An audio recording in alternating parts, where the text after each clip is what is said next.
Hello, everybody. I am Keaton, and this is Kid Catholic Season 11, Episode 11. I hope that you are having an absolutely wonderful Tuesday so far. I know that I am. Now, what I want to talk about today, and some of you may know this, I've answered this in some of my Q&As, and it's on my website, is my absolute favorite Bible verse, and that is Matthew 4:19, and it is, he said to them, "Come after me, and I will make you fishers of men." Right? The shortened version is go and become fishers of men. That's like my absolute favorite Bible verse. It's literally like on my website.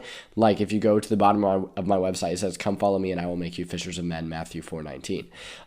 So it is my favorite Bible verse, but what I've realized is I've never like actually sat down and sort of made a video to go over it, or made a video to talk about it, and maybe give some context as to why I like it and what it can do for us. So I want to start out by reading the verse within the Bible, but then also some of the surrounding verses to sort of get a better idea of the setting of when Jesus says this. So in Matthew 4:18 through 22, we read, "As he was walking by the Sea of Galilee, he saw two brothers, Simon, who is called Peter, and his brother Andrew, casting a net into the sea. They were fishermen. He said to them, 'Come after me, and I will make you fishers of men.' At once they left their nets and followed him. He walked along from there and saw two other brothers, James, the son of Zebedee, and his brother John. They were in a boat, with their father Zebedee mending their nets. He called them, and immediately they left their boat and their father and followed him." So what I like about this is especially verse 22, and immediately they left their boat and their father and followed him, right? Not even thinking about it, just immediately, which is really, really cool. But what's cool about this is, "Come after me and I will make you fishers of men," is not necessarily, just a call to the apostles at that time. It is also a call to every single one of us. Because at the end of the day, it's not just the apostles' job, it's not just the priest's job, it is all of our jobs to be those fishers of men. Now, by fishers of men, obviously, Jesus doesn't mean physically casting nets on other human beings. He means to go out and evangelize, to go out and to spread the good news, to fish other people, right? And in a sense, to make other people Catholic. Now, obviously, that is a lot easier thing said than actually done. Because sometimes it can be hard to sort of go out on a limb and be willing to evangelize our faith, be willing to spread our faith to others if we're not proud of it ourselves. Additionally, sometimes we think it's not even our job. We think we're too young. We think it's the priest's job, right? Even if we don't intentionally think that at the front of our mind, oftentimes that can even be in the back of our mind incidentally. Ultimately, being these fishers of men, going after other people, spreading the good news, it can be done in a multitude of ways, and it is for all of us. It doesn't necessarily have to be by going places and giving homilies, right? It can be a lot different. Maybe it's a conversation with a friend, a conversation with a family member. Maybe it's what we wear to school one day. Maybe it's how we act, because here's the deal, guys. Evangelization, this act of going and becoming fishers of men, that's not just talking about God. It's living it out. It is living out that faith, exemplifying our faith, not just in what we say, but in what we do. And oftentimes we can fall short because we know that we are not perfect. None of us are perfect, right? Every single one of us makes mistakes. Every single one of us sins. The only two people to ever walk this earth that were perfect were Jesus and Mary, right? And that's okay that we make mistakes. However, there's a difference between making a mistake, sinning here and there, and just completely setting a bad example for the Catholic Church, right? There's a clear difference. A lot of us come from a lot of different backgrounds, and we have a lot of different settings. Maybe some of us watching work at a place with not a lot of other Catholics, or go to school at a public school with not a lot of other Catholics. Others might go to a Catholic school where everyone around us is Catholic. Regardless, we should live in a way where the people who know us know that we're Catholic. And if someone knows that we are Catholic, whether we go to a Catholic school, whether we work at a setting with a lot of other Catholics or not, we should be able to know that anybody who knows us knows that we are Catholic, and therefore set a good Catholic example. Set an example of what a Catholic should look like. I'm not saying that we have to go and be perfect. That's impossible, right? We're not going to be able to accomplish that. However, we do need to set that good Catholic example, to set that kind example, because that's a part of evangelization. That's a part of becoming fishers of men. If I am not Catholic, and I see someone, and I know that that guy is Catholic, and I see him really not being a good dude, right? I can tell that he is not, he's someone who I wouldn't want to spend time around, that he's kind of being a jerk. Then that's how I begin to associate Catholics, right? I mean, it's a back of that mind thing. If I am not Catholic and I see that, that's how I begin to associate Catholics. That doesn't help draw me closer to the church. Now, if I see someone and I know that they're a Catholic and I see them acting especially kind, as a Catholic should, that may not necessarily convert me overnight, but I definitely start to have that positive opinion about those who are Catholics, which does help to draw me closer to the church. Does that make sense? It is all in action. So there are a lot of different things that go into evangelization. There is both words and there are actions, and both are necessary and both are essential.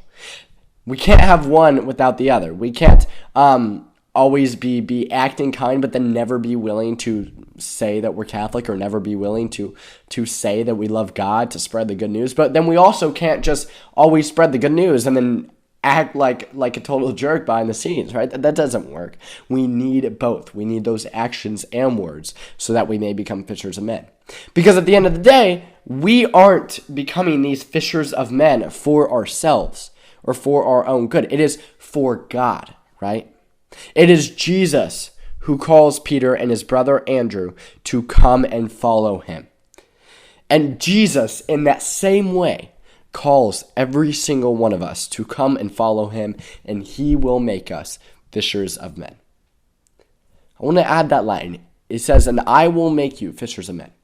That means it's not like Peter and Andrew just got off the boat and said, okay, Jesus, we got this. We'll be fishers of men. We'll stay away from you and we can deal with it. No, we need Jesus. We need God, and we need the help of God in order to accomplish that, in order to be those true evangelizers, those true fishers of men that every single one of us, no matter who we are, no matter how old we are, no matter what it is, are called to be those true fishers of men.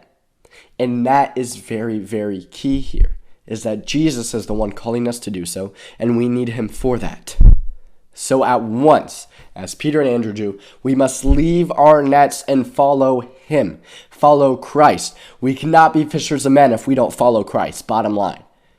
We have to follow Christ ourselves so that we may lead others in that same direction. And that is so, so important. And that's why I wanted to read all the surrounding verses, because every single element of these 4 verses add up to that. At the end of the day, our final goal is not just to sit here and have a good time. Our final goal is to get to heaven. And not just ourselves, but to get as many other people to heaven as possible. That's why fishers of men are a necessity. That's why God calls us to be those. So, with words and actions, are we willing to become those fishers of men? Are we willing to evangelize even though it might be scary? Are we willing to stand up for our Catholic faith? And even though it might be by doing small actions, even though it might be baby steps at a time, are we willing to lead others whom we know to the Catholic faith? And as soon as we can answer yes to those questions, then we will be achieving God's call that he calls us to do in Matthew 4:19. Come follow me, and I will make you fishers of men. And before we get to today's Saint of the Week, I was recently able to appear on a podcast. I'd never been on a full podcast like that before. It is This Connected Podcast. It is basically on every podcast network, Apple Podcasts, Spotify, etc. This Connected Podcast. I was lucky enough to get to appear on there, get to talk, have an awesome conversation, awesome interview. So be sure and go check that out. I will leave a link to that in the description down below. So, now that the topic is done, do y'all know what it's time for now? It is time for the Saint of the Week. And today's Saint of the Week is someone who is very prominent in this story. And that is not St. Peter, who also is prominent, but St. Andrew. St. Andrew, I feel like, is someone who kind of gets looked over a little bit too often. A lot of people don't even know that St. Peter had a brother. He did. His name is Andrew. That is St. Andrew. Now, while not a lot is known about him, there is a couple cool things to know about St. Andrew. That being that, of course, he left his net behind to go and follow Jesus with Peter, as I read in the topic. But also that before the multiplication of the loaves and fishes, it was St. Andrew who spoke up about the boy who had loaves and fishes. So the reason that miracle was able to take place was partly because of Andrew, which is pretty cool. After that, legend has it, again, the rest is legend because there isn't a whole lot known about him, that he shared the good news in what is now Turkey and Greece, and was eventually crucified for his faith, and crucified on an X-shaped cross, which is now known as St. Andrew's Cross. So the exact date of his birth, the exact date of his death is not entirely sure, but while not a ton is known about him, it is enough to know that he was an apostle, that he was personally within these gospel stories, personally called by Jesus Christ. And what's cool is that he's kind of seen as somewhat of a leader among the apostles. I mean, his name is like, I feel like it's mentioned quite a lot as compared to some of the other apostles. Obviously, you have St. Peter and St. John, who are at the forefront of a lot of the stories that we hear of the apostles.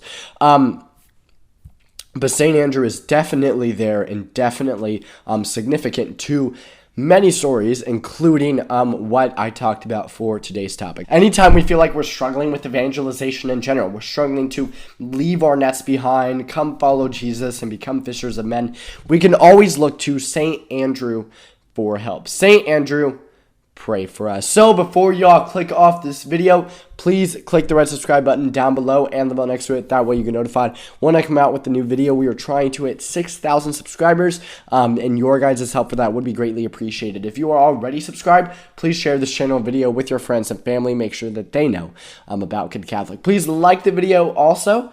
Please comment any saint or topic suggestions that you might have that I could use in a future video.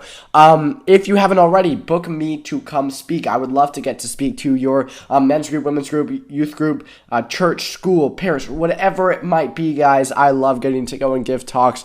So if you might be interested, please email me at kidcatholic1@gmail.com or go to my website, kidcatholic.com, click the contact me page and email me from there. Also on my website are details about my speaking engagements. My shop is up there. All of my videos are up there. You can read about me. Like I mentioned, you can contact me. All sorts of things you can do on my website. Once again, that is kidcatholic.com. Please check out 3 of my social medias, Facebook, Twitter, and Instagram. The link to all 3 of those will be in the description down below. I hope that you guys are having an absolutely wonderful Tuesday so far and a wonderful October so far. We're just getting into it, but what's crazy is that we're almost already like halfway through. Halloween's coming up.